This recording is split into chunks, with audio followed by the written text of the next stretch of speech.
Welcome, investigator. Evil is on the rise. Crime is escalating. Our mission is to eliminate the crime by exposing evil, examine why it manifests, and highlight the brave souls that confront it every day. Join us as we work together to bring justice to every victim. Welcome to All Things Crime. Here's your host, Jared Bradley. One thing I wanted to really talk to you about, in addition to comparing crime levels of when you were active with NYPD now, and kind of the trends. It's like New York City hasn't always, and I'm talking back in the 50s and 60s, way back when.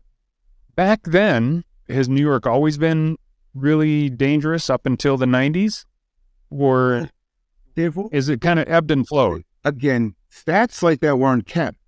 I don't remember exactly what year they started keeping the stats, but I believe maybe in the mid-60s they started keeping stats on these things. But there's always been parts of New York that were sketchy, always. And like any big city, there's always parts that, like you're told as a kid, you don't go there. Yeah, you don't go there in the day, and sometimes you don't. Well, you definitely don't venture at night. I mean, when I was a kid, the 42nd Street area, you didn't go there in the day. I mean, we went as a group of friends, we would go. But I mean, now it's Disneyland. It's just the way things change and progress in life. But what we're seeing now, the trends we're seeing now, it's younger people committing these crimes than when I was on the street. I was in plain clothes, what we call anti-crime, for 6 years. And that was the career path to becoming a detective. And in plain clothes, we were hunters, basically. We would look for people that looked like they were going to do something. And we'd follow them, basically until they did something.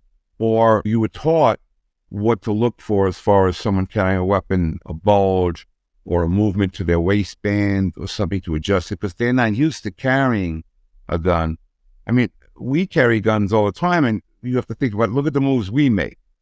You might pat it, you might hit it with your arm, your elbow, hike your pants up. So you have to now put that on the public. And we would get a number of guns. I think maybe in a week's time, we would 2 or 3 guns a week. We would bring in, but they weren't 12 and 13-year-olds. They were few and far between. Nowadays, it seems that a lot of these shootings and homicides are being done by younger and younger people. And also the wanton violence. It seems like it's not to specific areas like it used to be, or it used to be involved in the drug trade. It's a lot of gangs now that there weren't before.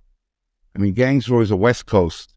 Think of LA, that area, with gang stuff. But New York City has gotten a much larger gang population now. It started during my tenure. I was a cop from 79 to the end of 01. We had gang units then, but nothing like it is now. The prevalence of gangs now is, I think, comparable to the West Coast. And we're experiencing drive-by shootings. A lot of this is going on these mopeds and scooters.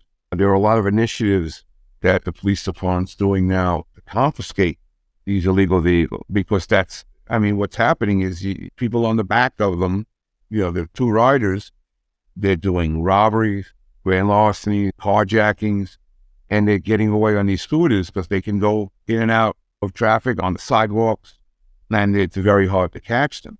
So that's going on now. That's different, than the traditional crime that we were used to. And it seems that the murder rate is not what it was, but the shootings are up.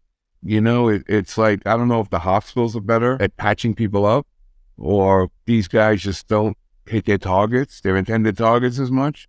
There's a lot of collateral damage now. You got a lot of innocent bystanders, kids, elderly people getting shot, where that wasn't real. We had it, but not to the extent we have it now. And just the other night, there were 2 young people shot and killed maybe 7, 8 blocks from my house in a drive-by shooting in a car. And that hits home now. That's very scary for my family. It seems like 20 years ago, even amongst the gang members, there was still like an honor code. Yeah. Where, the gangs were, or the criminals would, they had a beef with each other, but shooting somebody, or just spraying the sidewalk with bullets and hitting, innocent bystanders, a grandmother. I mean, there was still some respect back then. Whereas now it seems that whole value of life is so diminished that a lot of people they just don't care anymore. And there's no repercussion. I mean, it's very rare that the police can take down any violent perpetrator without a battle, without a fight. Again, what I experienced in my career was, yes, there were cop fighters, but it was always business. In other words, it's your business to commit a crime. It's our business to arrest you for it. It's nothing personal here. I didn't get overly physical with you. Once the handcuffs were on, that's it. The battle's over. It's business. You didn't shoot anyone in my family. You didn't hurt anyone close to me. So it's nothing personal. This is my job. And as a criminal, that was your job, to be a criminal. And there was a respect factor with the police. Nowadays, there's definitely no respect factor with the police department. And these people in the street are fighting cops. And again, the type of violence is different. Again, a lot of innocents are getting shot and killed, stabbed, and it runs the gamut. We also have a big problem with the mentally ill. And always the mentally ill seem to congregate in our subway system. That's been an issue, I believe, since the subways were open, And when you have people that are, for no, I don't know, maybe they don't like the color of your shirt, and they push you in front of a moving train. We had an incident that happened, was it this morning, I believe, where one of the workers, the transit authority workers, guy attacked him with a hammer, and then he hid under a train.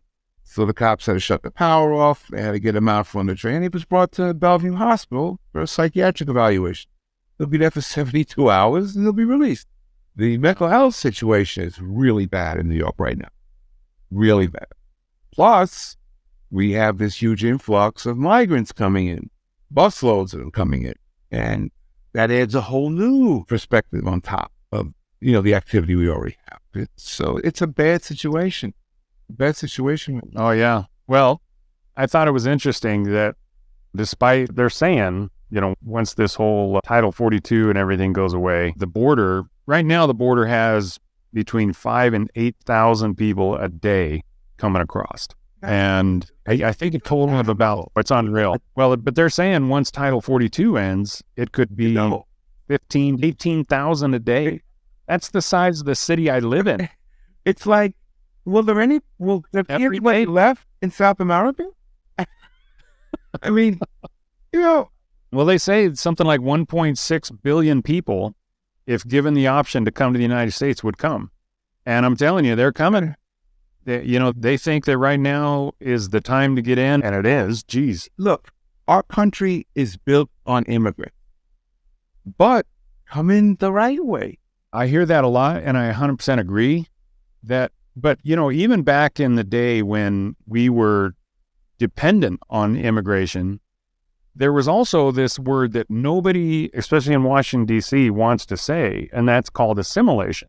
All of the immigrants back in the 1800s and early 1900s, they were coming here for the purpose of becoming American. They wanted to participate in this grand experiment called America. They wanted to become Americans. Yes, they were always Italians or Jewish or Russians or Mexicans or, whatever, or English, it didn't matter. But once they got here, they became American. I mean, you were in the armed forces. Our armed forces were always a demographic of what our immigrants were. You had waves of, like you said, Italian immigrants, Jewish immigrants, Chinese immigrants, Russian immigrants. You had different waves of them, and they would come here, like you said, assimilate, become citizens, join the military. They would join they were civil service workers, a lot of them.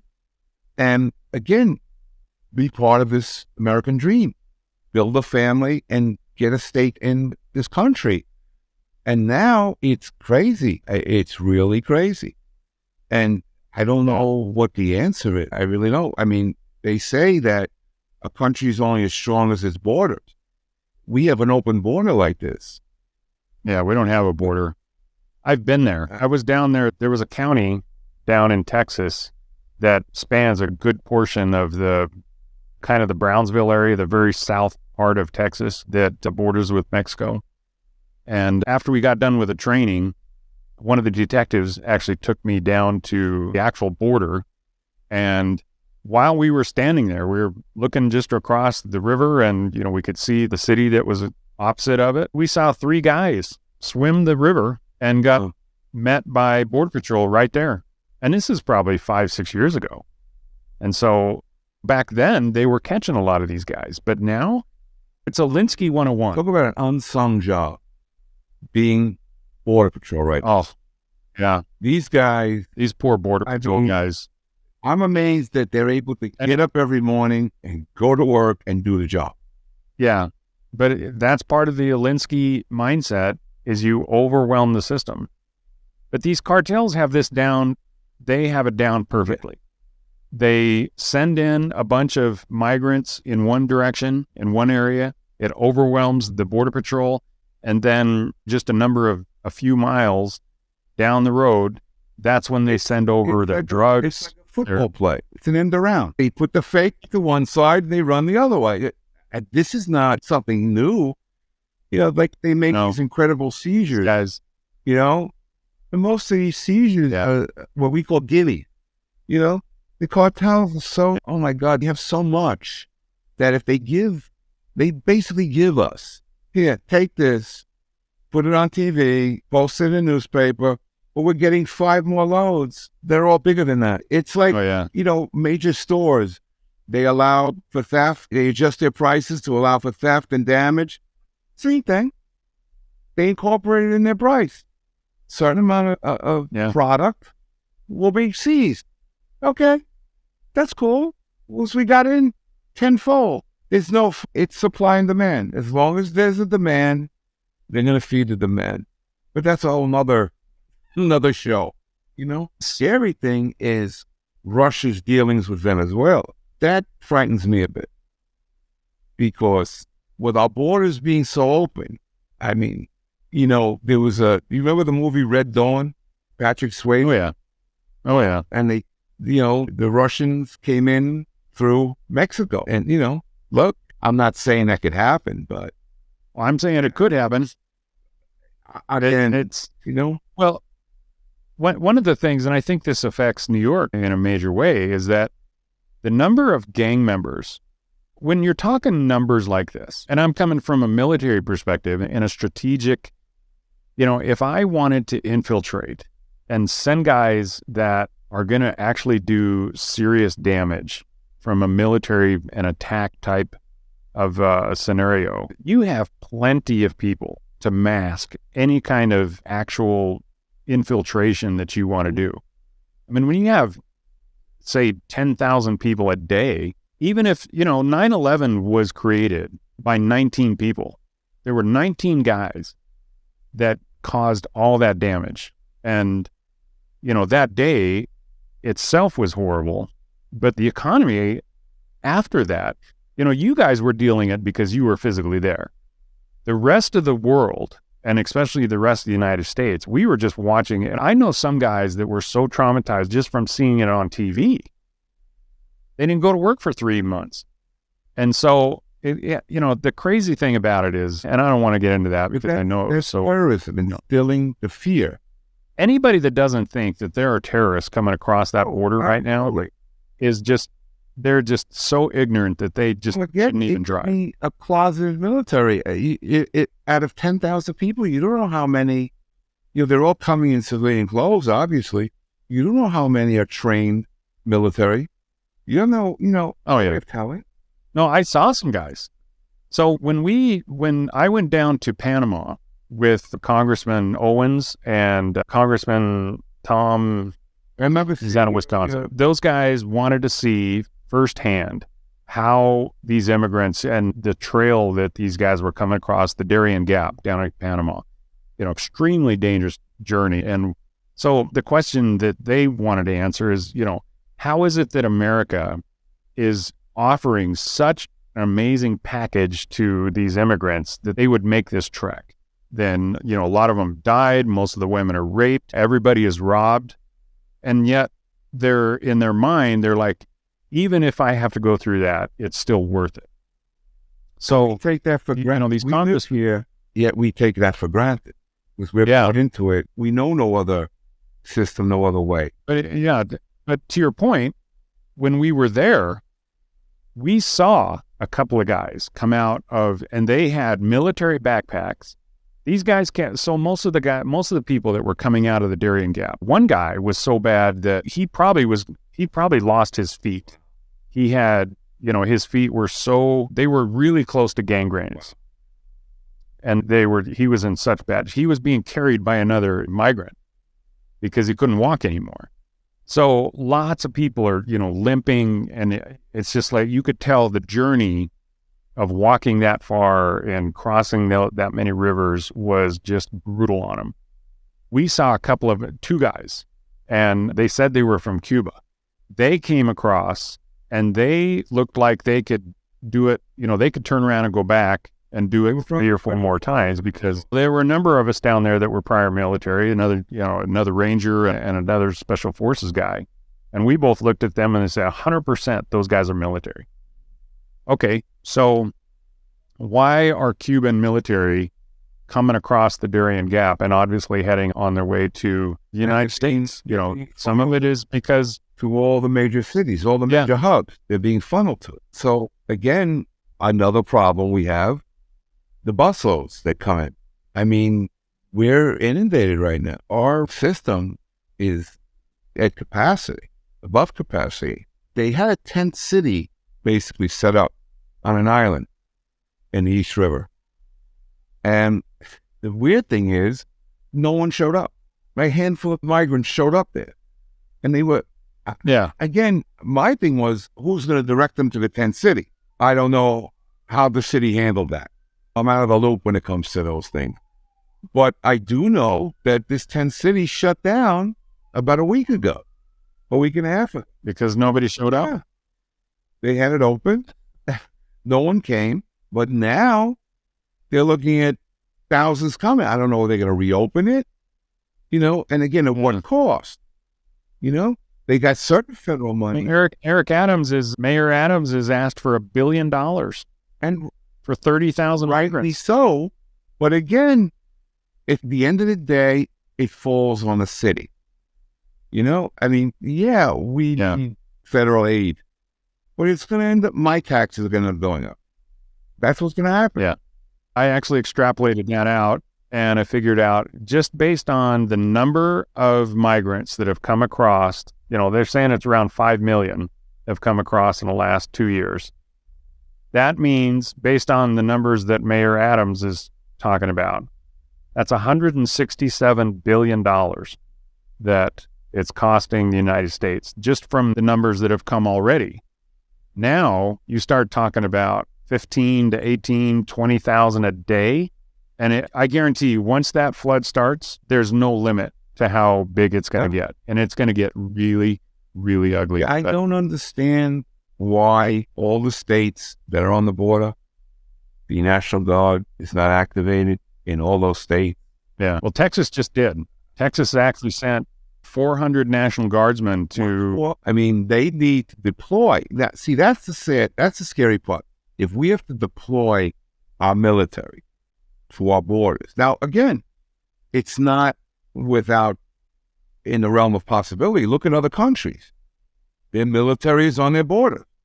We're one of the few countries whose military is not on our border. If you think about it, look at Korea. Look at the Chinese border. The military is on the border. And again, we have so much military overseas, maybe our military needs to be on our border. I mean, I'm a layman when it comes to this. I wasn't in the military. You were. Thanks for joining us. Your attention today brings us one step closer to exposing and eliminating the evil that brings crime to our communities. hit subscribe, and share this episode. Together, we will bring justice to every victim.